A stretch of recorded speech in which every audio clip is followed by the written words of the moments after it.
Okay, class. We've just had our exam on intercompany sale of inventories. The next topic would be for intercompany transactions involving the sale of a long-term asset, okay, which can either be a depreciable asset or a non-depreciable asset in the form of land. Okay, we will have very little problems, class, if what is involved is land, because land, as you know, is not subject to depreciation. A lot of problems here, a lot of the difficulty in the problems will come from intercompany sale of long-term assets involving depreciable assets. And normally the asset that will be involved in the problems class would either be an equipment or a machinery. But there's a reason, class, why we discuss first intercompany sale of inventories before we discuss intercompany sale of depreciable assets. Sale of inventories is simpler compared to the sale of depreciable assets. As discussed before, what are the two sources of adjustments, class, arising from intercompany sale of inventories? Because we have mentioned there are only two. And what are these adjustments, class? Markup on beginning and markup on ending. Okay, there's a markup on beginning because, again, the consolidated entity does not believe that the price set up by one of the parties is the true cost of the inventory. Okay? And once that, as long as that asset or inventory remains in your inventory, you will have that adjustment because the markup will continue to remain in the inventories reported by the parties to a consolidation. The problem now with intercompany sale of machineries or other depreciable assets, class, is that the effect will linger, class. As discussed before, in intercompany sale of inventories, the number of years affected would normally be at most two. Number one, the year of sale, and number two, the subsequent year. Because what do we follow, man? We follow first in, first out. If it was transferred this year, we expect that it will be sold to outside parties the following year. So from a single intercompany sale of inventories, class, the income statement of the parties will be affected for 2 years lang, in the year of sale and subsequent to the year of sale. The problem now for intercompany sale of long-term assets, class, is that the effect again will linger. As long as the asset remains, class, you will have an adjustment to the income statement of the selling entity. And again, as discussed in intercompany sale of inventories, whose income will be adjusted, class? Whose income will be adjusted?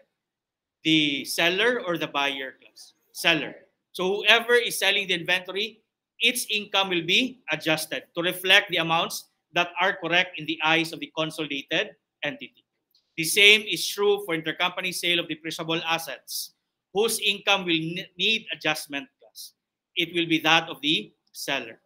Okay. Now, the main source of the adjustments for intercompany sale of inventories was the markup on these inventories. Okay. Why are we eliminating the markup on these inventories? Because again, a sale from the parent to the subsidiary or a sale from the subsidiary to the parent is not considered a sale in the eyes of the consolidated entity.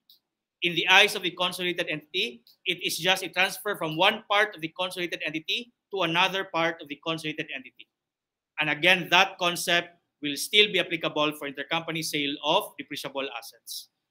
If a parent sells a machinery to the subsidiary, or if a subsidiary sells an equipment to the parent, it will not be considered as a sale in the eyes of the consolidated entity. It will just be considered as a transfer of an equipment or machinery from one part of the consolidated entity to another part of the consolidated entity.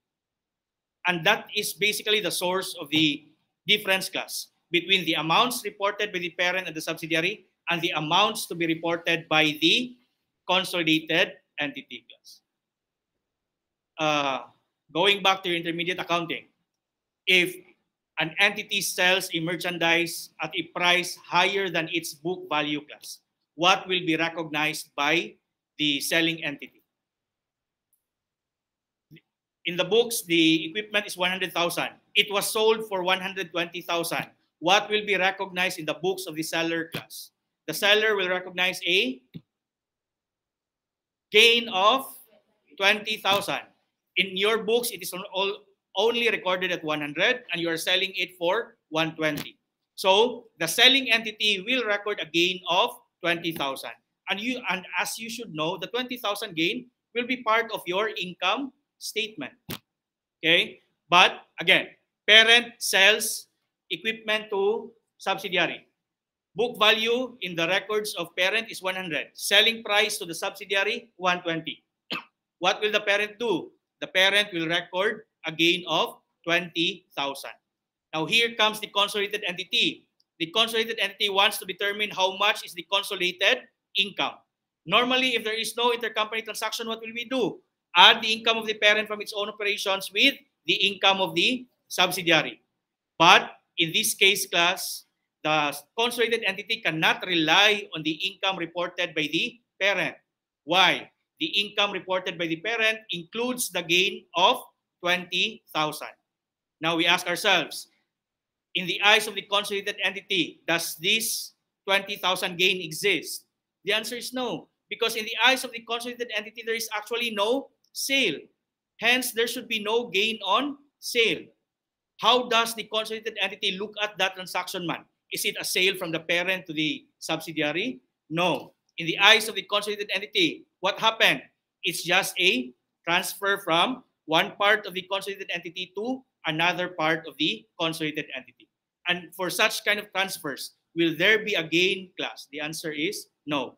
When will there be a gain? Only when there will be a sale to outside parties. But again, in the eyes of the consolidated entity, both the parent and the subsidiary is just a component of the consolidated entity.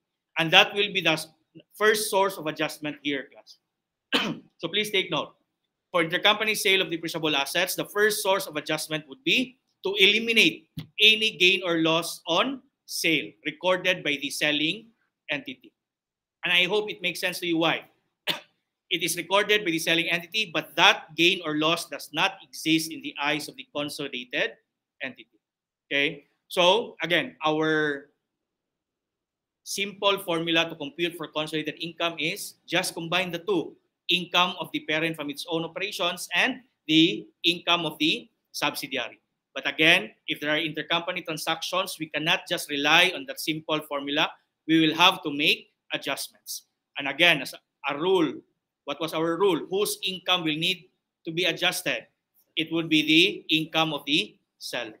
And what would be these possible adjustments? Again, as mentioned, for intercompany sale of inventories, we only have two possible adjustments: the markup on the beginning inventory and the markup on your ending inventory. For intercompany sale of depreciable assets, class, the sources of adjustments would be different. Okay, we've already discussed the first, and the first one would be the gain or loss recorded by the selling entity for the sale to the other entity. Okay, why do we adjust for that amount? Why do we eliminate that gain or loss? Simply because that gain or loss does not exist in the eyes of the consolidated entity.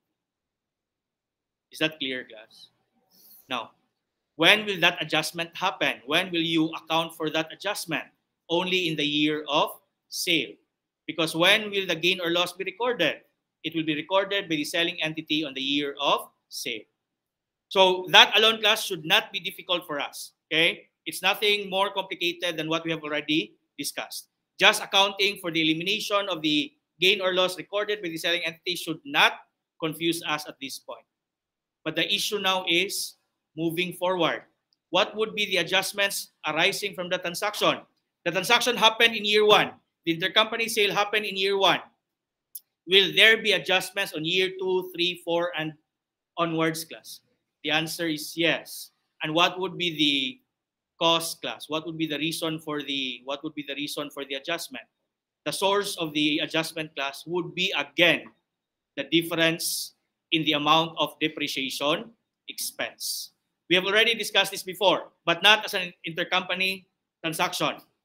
I think in chapter 14, okay, when there is a difference as to the amount reported by either the parent or the subsidiary and the amount that should be reported in the eyes of the consolidated entity, there will be an adjustment because the depreciation expense based on the book value of the reporting entity and the depreciation expense based on the amount that will be reported by the consolidated entity will differ. And whatever is the difference between the depreciation expense would be your adjustment. And that will also be applicable again this time. Okay, in our example, how much was the original cost or original book value of the equipment class? It was 100,000. Okay, before it was sold by the parent to the subsidiary, who reported depreciation expense for this equipment class? Before it was sold to the subsidiary, who reports depreciation expense for this asset?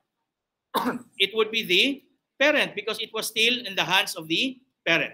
After it was sold to the subsidiary class, who will now be reporting depreciation expense on this asset?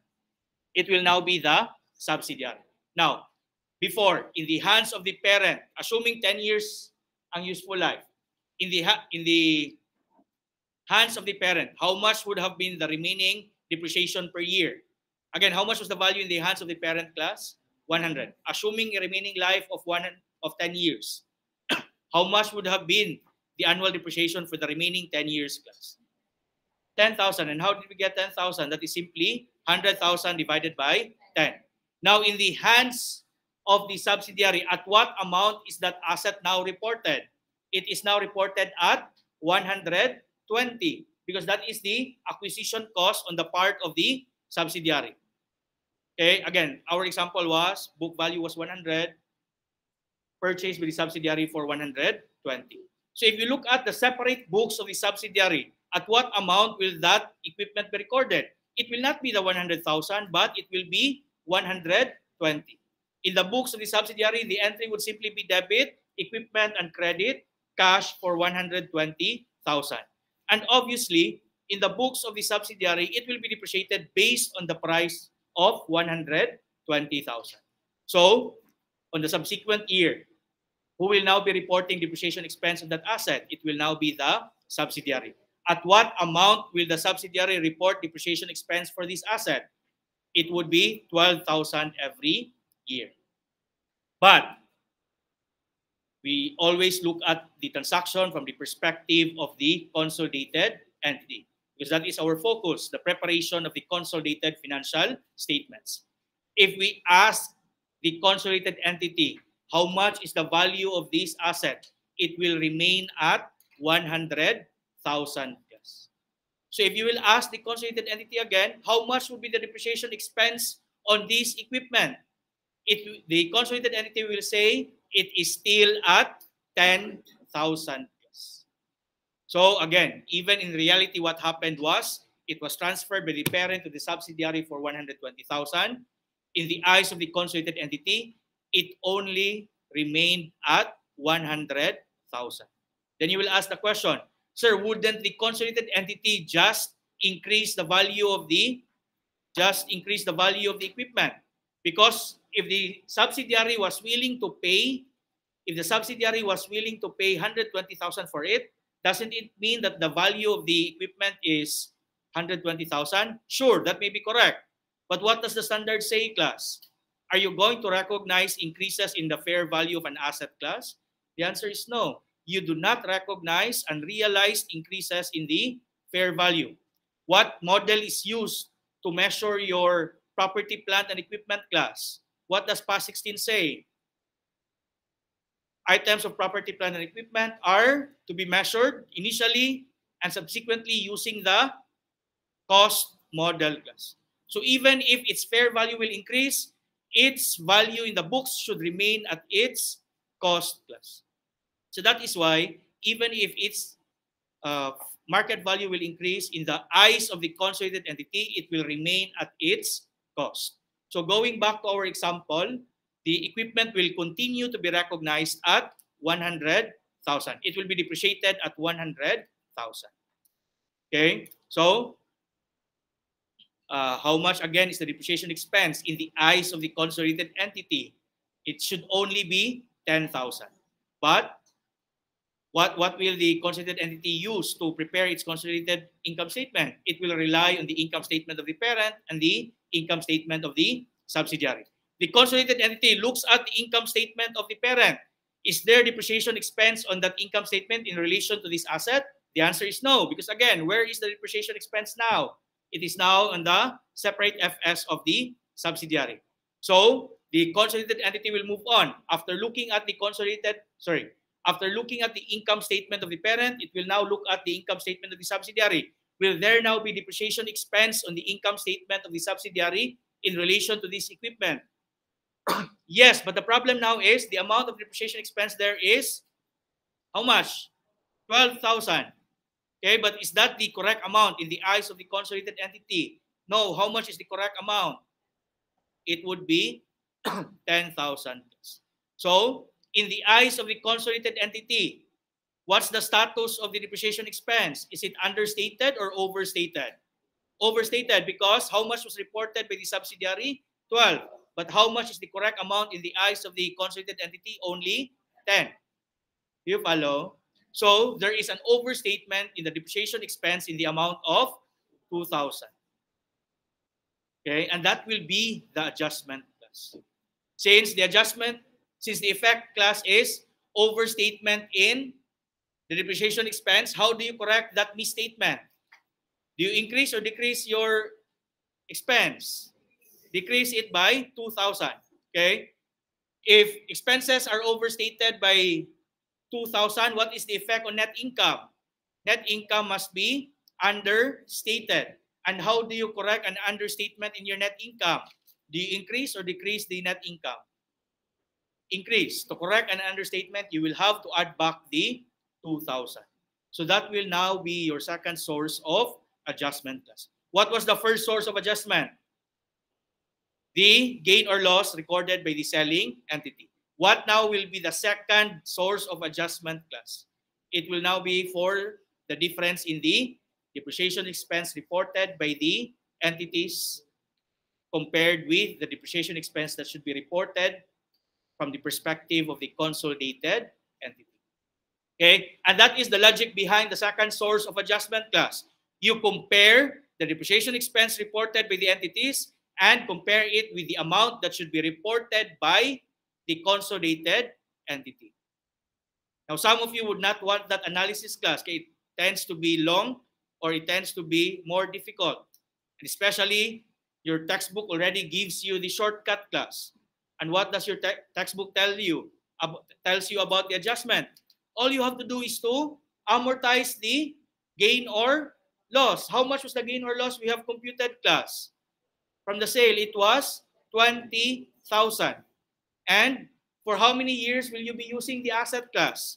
10 years. So what is then the alternative way for solving the 2,000? 20,000 divided by 10 years. So 20,000 divided by 10 years will give you 2,000. And that will be your adjustment every year as long as the asset is being continually used. And many of you will like that one because the problem will normally give you the gain or loss. If it's not even, it can be computed very easily. How did we compute the gain or loss in our example class? 120 minus 100. And you're not even supposed to learn that in the subject. You're supposed to learn that even as far back as your intro to or your basic accounting class. Even your senior high school, you have already been computing for gain or loss on sale of equipment, vehicles, so on and so forth. Okay? So, how do you compute for the second adjustment class? You just divide or amortize the gain or loss from the sale over the remaining useful life of the asset class. Okay? But terminology-wise, class, how is that called in your textbook, class? The adjustment there would be for the recognition of your realized gain or loss. Okay? We eliminate the gain or loss, class, in the year of sale because it is still considered an unrealized gain or loss. Why is it still considered an unrealized gain or loss, class? Because the transaction, again, does not yet exist in the eyes of the consolidated entity. Okay? The gain or loss there will only be realized, class, once there is a sale to outside parties. Okay? That's why there is a need to eliminate the gain or loss because in the eyes of the consolidated entity, that is still unrealized. Now for the amortization, class. For the amortization, what is the term there? The amortization of the unrealized gain or loss will be referred to as your realized gain or loss. Now you will ask the question, why is there a realized gain or loss now? I thought realization will only happen if it is now sold to outside parties. Okay, that is correct, but that is not entirely correct, class. Realization of the cost of an asset, class, will come in two forms. It's not just disposal, class. What's the second one? Through continued use. So the realization of the value or the cost of an asset will come in two forms. It will be through sale or disposal and continued use. So if you continue to use the asset, what will happen? You will have to depreciate the asset. So by continually using the asset, you will have a portion of the unrealized loss as being earned or realized. Okay, but again, it's very simple, class. What will be the source of the second adjustment? It will just be the total gain or loss divided by the remaining useful life. But again, it's important for you to understand how or why we're doing that. It's important for you to see what's happening behind the scenes. And what is happening behind the scenes, class? The source of the adjustment really, again, is the difference between the depreciation expense that will be reported by one of the entities compared to the amount that should be reported by the consolidated entity. Is that clear? Now, going back to land, class, why did I say that land would be a lot simpler, class? Because there is no depreciation on your land. Even though you will continually use the land, class, there will be no expense that will differ in the eyes of the consolidated entity and in the eyes of the reporting entity. Okay. And there will be a third source of adjustment, class. And that will only happen if the asset is subsequently sold to outside parties. Okay, similar to your inventory, class. Diba, we have two sources of adjustments. The first one is the markup on the beginning and the markup on ending. The markup on ending, the adjustment to your cost of goods sold will happen if the goods are already sold to outside parties. So we will also have that adjustment if the depreciable asset or the land will be sold to outside parties. Okay. The reason behind that adjustment, class, it's because, let's go back to our example. Diba, our example was the parent sold it to subsidiary. The parent will report a gain, but the consolidated entity will not believe that there is a gain. Later on, it is now in the hands of the subsidiary. Okay? Then the subsidiary will now sell it to outside parties. What will happen in the books of the subsidiary in the year it was sold to outside parties? The subsidiary will also be reporting a gain or loss. But what would be the basis of the gain or loss that will be reported by the subsidiary? It will be based in the amount that is recorded in its books. But the amount recorded in the books of the subsidiary is not the amount that will be used by the consolidated entity. So what will the consolidated entity rely on? It will rely on the amount reported by the parent.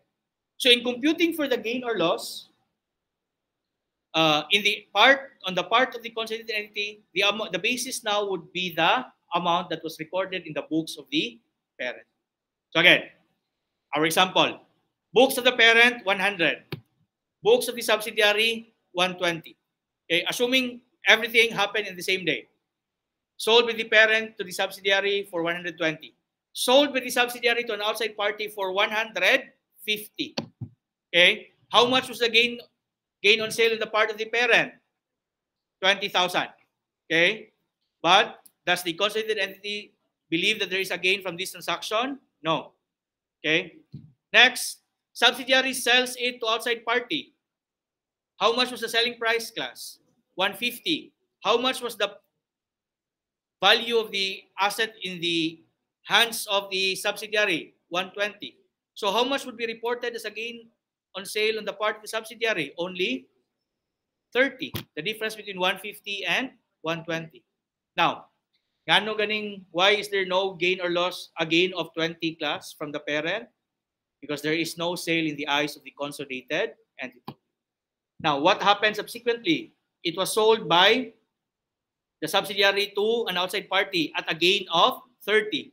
Will there now be a gain in the eyes of the consolidated entity class? Will there now be a gain in the eyes of the consolidated entity? Yes, because this is now a sale to outside party. Katong from parent to subsidiary, why is it not a sale? It's just a transfer from one part of the company to another part of the company. Now, this time, the sale is to an outside party. Is that now considered a sale in the eyes of the consolidated entity? Yes. Okay. So, should the consolidated entity report? Should the consolidated entity report a gain from the transaction? The answer is yes. But when the consolidated entity looks at the income statement of the parent, the subsidiary, how much will the consolidated entity see as a gain in the income statement of the subsidiary class? Only 30. How much is the gain class in the eyes of the consolidated entity? It would be 50,000. Because as far as the consolidated entity is concerned, the value of the asset was 100. And for how much was it sold to an outside party? 150. So in the eyes of the consolidated entity, the gain there would be 50,000. Okay? And that will be the source of the second adjustment class. Okay? Okay? How much was reported by the subsidiary? 30. How much should be the gain? 50. So there is an understatement. How much is the understatement? Sorry, not 20. Oh yeah, that's 20. Gain of 30 and should be gain of 50. So you will now have to adjust. You will have to increase it by 20,000. Okay? But it will not be as simple as that class if we're dealing with a depreciable asset class. But we'll address those nuances class as we come across them. Let's start with the MCQ class.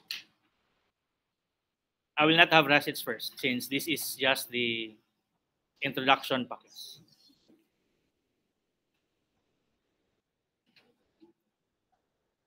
Let's start with 17-2 class.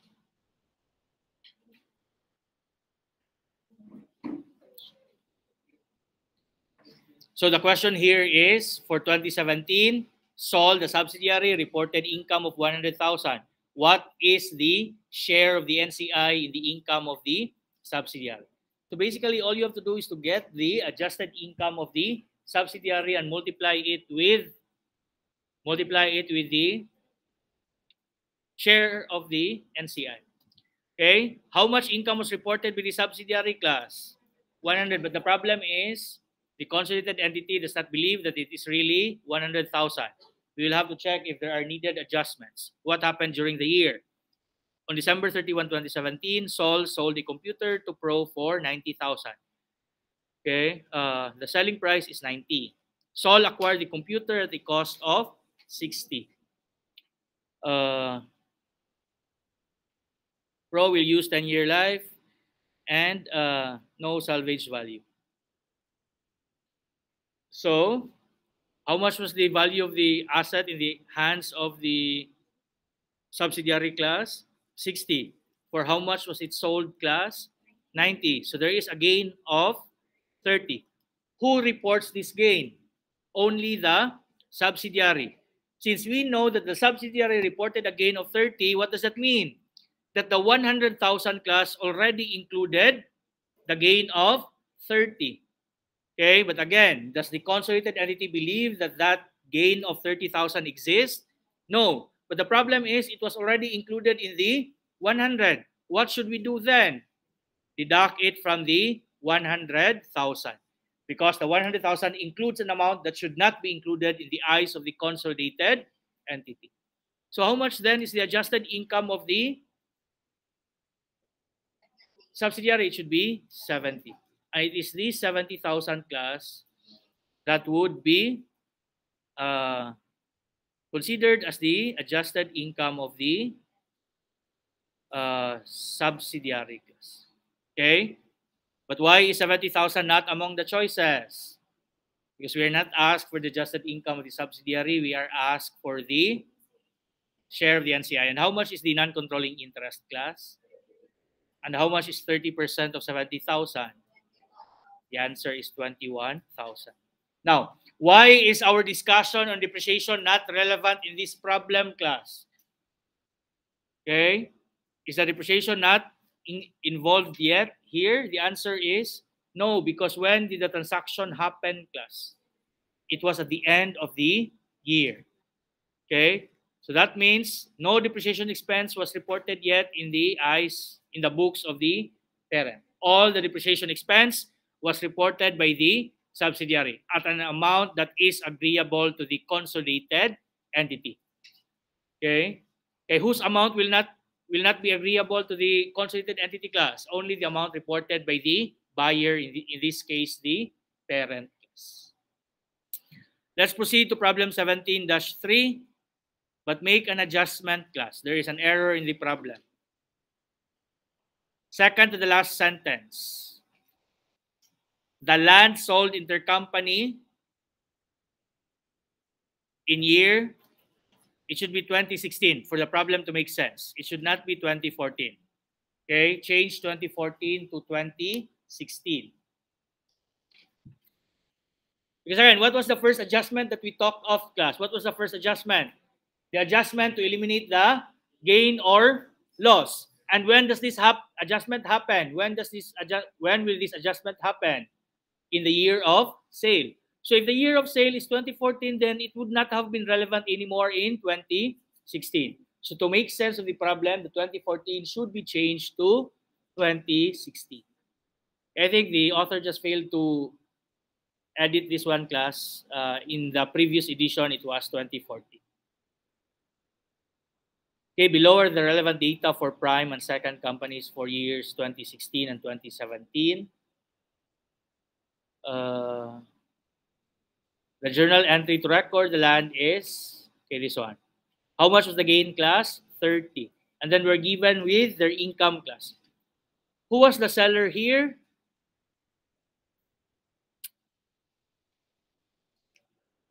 What does the problem say? Where does it say that? Prime owns 80% of second. The land sold intercompany in year 2014 was not resold to us. Okay. It was not mentioned. And it is not relevant. Why? Because the question lang is consolidated income. Does not matter whose income will be adjusted because all you have to do will be adding them afterwards. Okay, it would have been different, class, if the question asks for consolidated income attributable to parent. It would have mattered whoever reported this gain or loss. Okay, so this is not a good illustrative problem. But for the sake of answering this one, what are we supposed to do? Just combine their income, class. How much is their income in 2016? 200 and 200 and how much, class? 100. Okay. And we know, class, that the sum, how much is the sum here? The sum is 300,000. Okay. The sum here is 300,000. Okay. But what do we know? What do we know? That either the 200 or the 100, class, either the 200 or 100 includes the gain. Okay. Does not matter that at this point we are not yet sure whose income included the 30,000. But we know that one of them included a gain of, how much is the gain, class? 30. And what did we say we were going to do this gain, class? Remove. And how do we remove this one? Deducting it from their income. But since we do not know whose income will have to be adjusted, we'll just deduct it from their total. How much was the total income, class? 300. And then, minus 30, you will have 270,000. And there's only one choice that has 270,000, and that is letter B. Let's proceed to the second item to be computed, class, and that is the consolidated income. And what are you supposed to do here? Add 250 and 150. Will there be an adjustment, class? What was our first possible adjustment? To remove the gain or loss. Are we going to do that in 2017? No, because again, we will do that only in the year of sale. Okay? And then, what was the second source of adjustment? Only if there is a depreciable asset. Do we have a depreciable asset here? Do we have to make adjustments for the difference in the depreciation expense? No. What was the third possible source of adjustment? If the asset is sold to outside parties. Did that happen in 2017? No. So that means none of the three possible adjustments happened in 2017. So, will there be an adjustment to the 2017 income? The answer is no. So the answer here for 2017 income will simply be 250 plus 150. And the answer here is 400. Again, the choice here is letter B. Okay, now we can go back to 17-1. Aside from being asked for income, class, another possible question would be how much would be the amount of asset to be reported. And again, it's actually a lot simpler, class. You just stick to the amount originally reported by the selling entity. Okay? Remember that one. Just stick to the amount reported by the selling entity. Do not rely on the acquisition cost of the buying entity, class. Okay? On July 1, 2017, Pitt Company sold equipment to Season, its wholly owned subsidiary, for 400,000. The equipment had a cost of 500. The accumulated depreciation at the time of the sale was 250. Pitt used a 10-year life, no salvage value, and straight-line depreciation. Season will continue this practice. On the consolidated financial position, on December 31, 2017, the cost and accumulated depreciation of equipment should be stated at, okay, first question is the cost.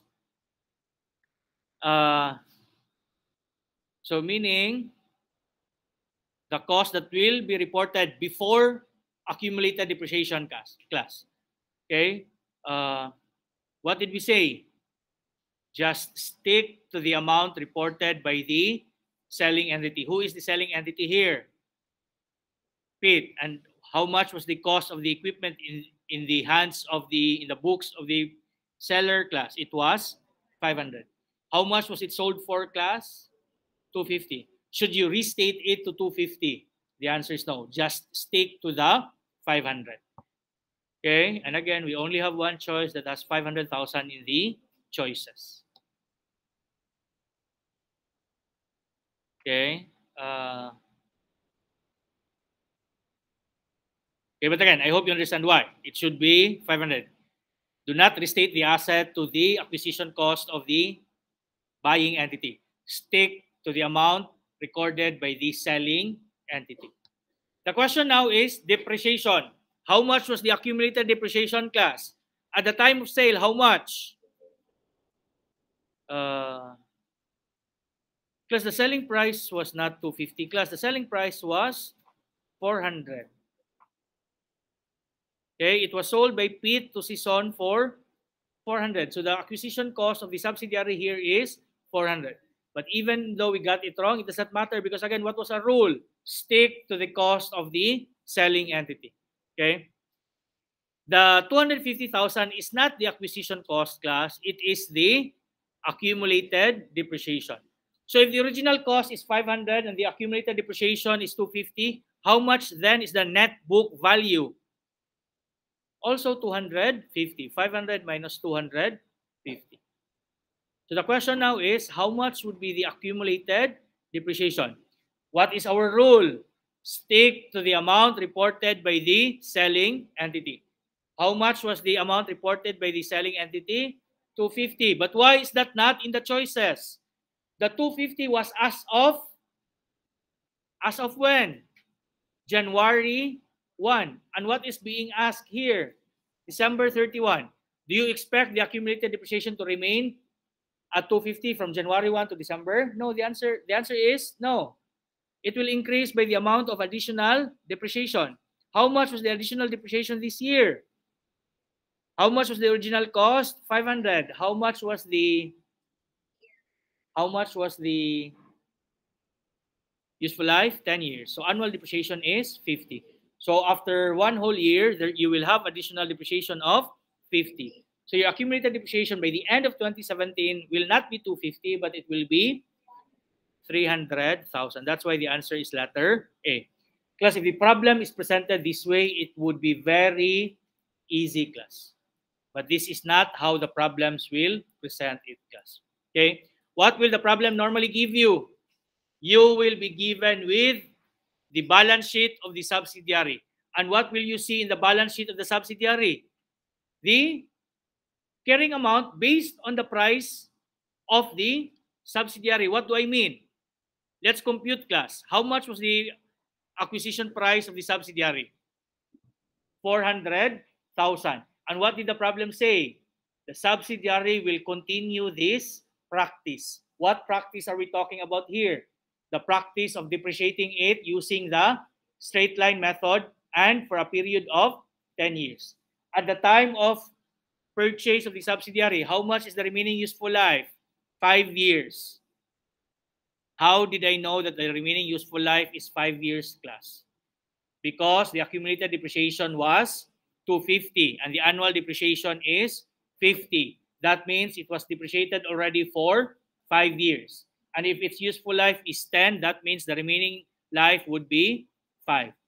Okay? And the subsidiary will continue that practice, class. If you look at the financial statements of the subsidiary, how much would be the depreciation, class? How much would be the depreciation, class? If you look at the income statement of the subsidiary, how much would be the depreciation expense for 2017? It would be 80,000. Where did we get the 80,000? 400,000. The cost as far as the subsidiary is concerned. Why? That is the amount paid by the subsidiary. So that will be the amount recorded by the subsidiary as the cost of the asset. Okay, but again, the consolidated entity does not agree. But that's beside the point right now. The question is, how much is the depreciation expense in the books of the subsidiary? It would be 80 based on the book value of 400. So if you look at now the balance sheet of the subsidiary, class, how much will you see as the carrying amount of this asset, class? It would be 320. That's very important, class. The carrying amount in the books of the subsidiary would be 320. Okay? Going back, what was our answer to 17-1? Cost is how much? Cost is how much? 500. Accumulated depreciation is 300. Original cost minus accumulated depreciation will give you the net book value or the carrying amount. So how much then is the net book value or the carrying amount in the eyes of the consolidated entity? 200,000. Okay? And this is the amount that will be reported in the consolidated balance sheet. So again, in this problem, if you will be asked, how much would be the amount of equipment that will be reported by the consolidated entity? The answer is 200,000. But in arriving at 200,000, what will the consolidated entity rely on? It will rely on the balance sheet of the parent and balance sheet of the subsidiary. If we look at the December 31, 2017 balance sheet of the parent, is that asset still there? In the balance sheet of the parent, is that asset still there? No, because on January 1, it was already recognized by the parent. Where can we see that asset, class? It will be in the balance sheet of the subsidiary. But when we look at the balance sheet of the subsidiary, what will we see? We will see the amount of 320. But does the consolidated entity agree that the carrying amount is 320? No. how much is the carrying amount in the eyes of the consolidated entity? It's your 200,000. And that is what will happen in the problems class. What will the problem give you? It will give you the 320. And you will be asked to compute for the 200. Okay? How did we compute for the 200? Here, 500 minus 300. But if what is given to you, class, is the 320, how can you arrive at 200? What's the difference there, class? What's the difference there? 120. Is there any way for you to get the 120? The answer is yes. How much was the gain reported by the parent class? How much was the gain reported by the parent? How do you solve that one? How do you solve that one? The carrying amount compared with the selling price. How much was the selling price? 400. How much was the carrying amount on January 1, not December 31? How much? When was the sale? When was the sale? January 1. How much was the carrying amount on January 1 in the books of the parent? 200.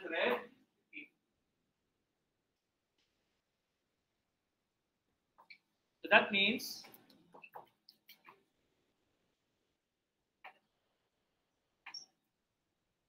what? The gain reported by the parent is 150. Okay, the gain reported by the parent is 150. But we were not looking for 150, class. Do you remember? What were we looking for? We were looking for 120. To bring down 320 to 200. Okay? Because again, when we look at the balance sheet of the subsidiary, what will we see? Equipment of 320. But what do we know? We know that the equipment should be reported at 200. And how did you get the 200? The 500 minus 300. But what I'm saying now is, what if that is not given? What if you're asked to start from 320? How do you arrive at 200? By deducting 120. Where do we get this 120? Okay? It's just, we're lucky this time. We know the answer is already 200. So we're just trying to work back. To bring down 320 to 200, what do? We need to deduct it by 120. Where do we get the 120? We tried getting the gain on sale, which was 150. But that's not what we need. What we need is 120. From 150, how do we arrive at 120, class? We need to deduct 30. Is there any way?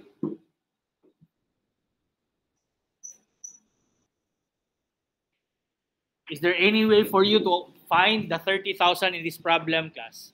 Yes. What is this 30,000? This is the difference between the depreciation expense in the eyes of the consolidated entity and the depreciation expense reported by the subsidiary. Based on our computation earlier, how much was the depreciation expense of the subsidiary? 80,000. Based on our computation earlier, how much will be the depreciation for the year in the eyes of the consolidated entity? 50. Remember how we arrived at 300, class? Diba, it was 250 accumulated depreciation, but by the end of the year, it is 300. How did we arrive at 300 from 250? But because of the depreciation expense for the year in the amount of 50.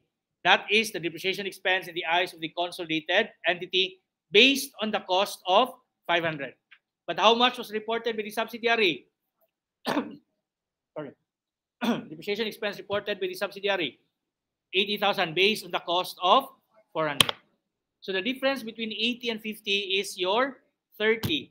And what did we say about the difference between the depreciation expense by the reported class and the amount in the eyes of the consolidated entity? That would be your adjustment, remember? And what term do we use? That would be your realized gain or loss. So if you're asking this problem, how much is the realized gain on sale here? The answer would be the 30,000. So again, in this problem class, if you're asked, how do we call the 150? How do we call this 150? This is the gain on the part of the parent. in the eyes of the consolidated entity. How do we call this 150? In the preparation of our consolidated financial statements, how do we call this 150? Unrealized gain. Okay? The gain reported by the, who is the seller here? The parent. The gain reported by the parent is considered as an unrealized gain. How is this realized? Through continued use or through sale to outside parties.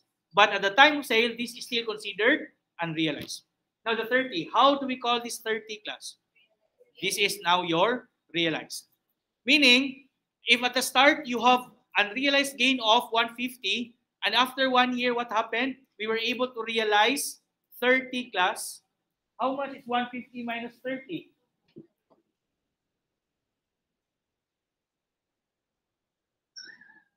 So 150 minus 30 is 120. How are we going to call this 120 class? This is the remaining unrealized gain. What was the original class, the initial unrealized gain? 150, which is equivalent to the gain or loss that will be reported by the selling entity. And what would be the changes to this unrealized gain? What will be the gradual decreases to this unrealized gain or loss? The realized gains and losses. And where do you get the realized gains and losses? The difference between the depreciation expense. Or alternatively, what was our alternative solution? Just divide the gain or loss by the remaining useful life. Pila tong unrealized gain? How much was the unrealized gain? 150. How much was the remaining useful life class?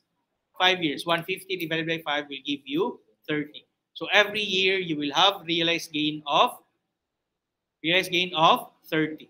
So you get my point? How we arrive at 120? Initial unrealized is 150. Did we realize any gain this year through continued use? Yes. How much? 30. So if it was initial of 150, you have already realized 30. How much is the remaining unrealized? 120. Which will now lead us to our formula class. How do you arrive at the carrying amount in the eyes of the consolidated entity, beginning from the carrying amount reported by the subsidiary? What do you do? Just add or deduct the remaining unrealized gain or loss. Why do I say add or deduct class? Because if it's an unrealized loss, it is going to be added. If it's an unrealized gain, it will have to be deducted. What is the scenario here? Unrealized gain. So if it's unrealized gain, deduct. If it's unrealized loss, add. Okay? Is this clear, class? So how do we arrive at 200 from 320? You deduct the unrealized remaining, very important, remaining unrealized gain. Do you follow? So 320 minus the remaining unrealized gain of 120. Class, we will end after this one. Let's just extend it 1 year after pa. Let's extend it 1 year after. Where, in whose books can we find this asset again, class? In whose books are we going to find this asset? In the books of the subsidiary. How much again will be the depreciation expense of the subsidiary after 1 more year? 80,000. How much was the balance last year? 320. This year, after a depreciation expense of 80, how much will be the balance?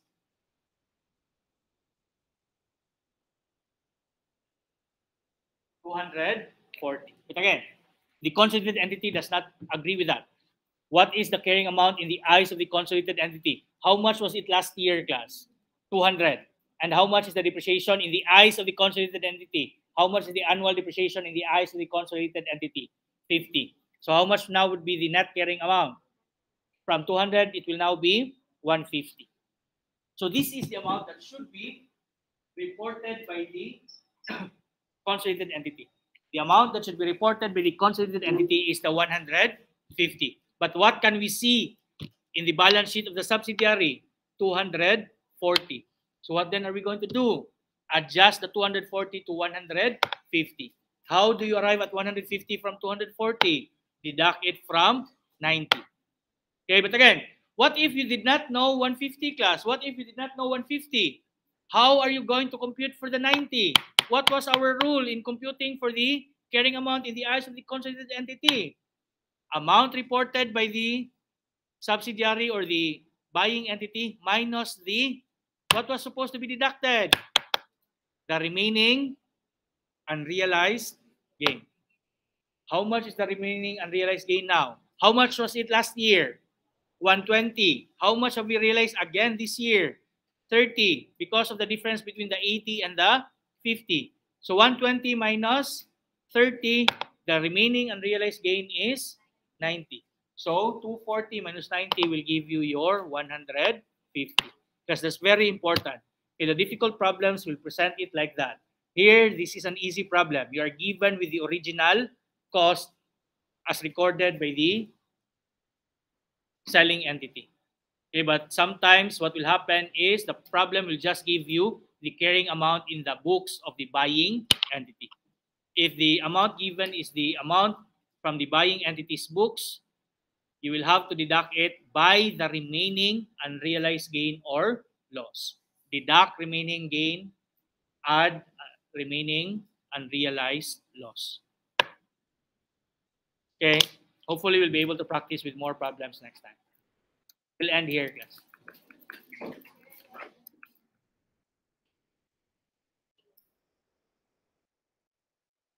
Wait,